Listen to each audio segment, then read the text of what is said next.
এই গরমকালে ছোট ছোট লাল দানা হচ্ছে যেগুলো খুব চুলকোচ্ছে, এটা কিন্তু ঘামাচি হতে পারে। কখনো কখনো খুব বেশি হলে তখন স্ক্র্যাচ হতে থাকে, সেখানে ইনফেকশন হয়ে যায়, খুব চুলকোয়, লাল হয়ে যায়। অনেকের ক্ষেত্রে এতটা বেশি হয় যে দেখে একটা ফাঙ্গাল ইনফেকশন বা এক্সিমার মতো মনে হয়।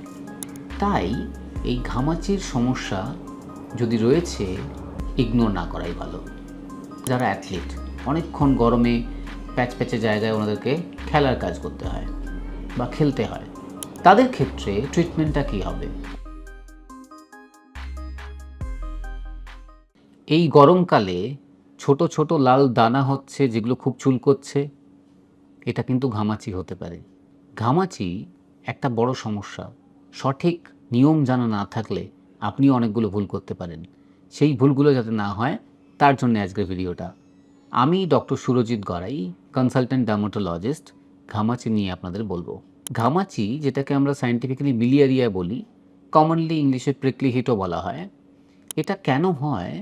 সেটা হলো আমাদের যে সোয়েট ডাক্ট আছে, মানে ঘর্ম যে গ্রন্থি রয়েছে, সেই ঘর্মগ্রন্থির বাইরে গরম এবং আর্দ্রতার জন্য একটা ব্লকেজ তৈরি হয়।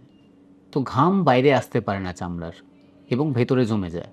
ভেতরে জমে গিয়ে জায়গাটা ফুলে ওঠে এবং লাল একটা বাম্প তৈরি করে, যেটা খুব ইচি হয়, খুব চুলকোয়, লাল হয়ে যায়। অনেকের ক্ষেত্রে এতটা বেশি হয় যে দেখে একটা ফাঙ্গাল ইনফেকশন বা এক্সিমার মতো মনে হয়।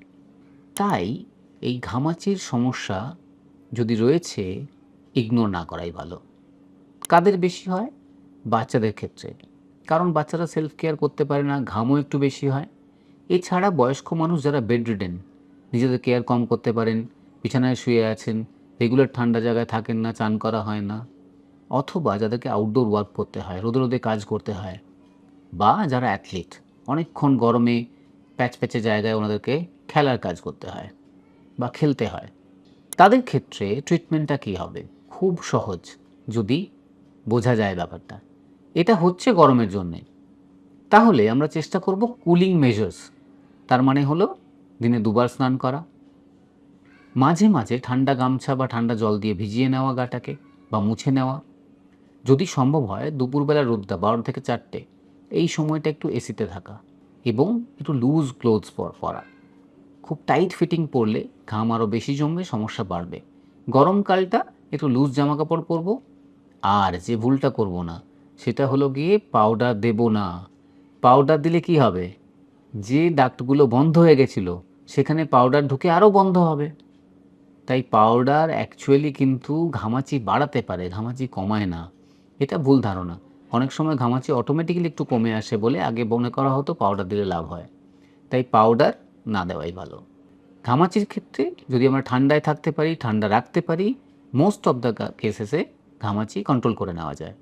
কখনো কখনো খুব বেশি হলে তখন স্ক্র্যাচ হতে থাকে, সেখানে ইনফেকশন হয়ে যায়।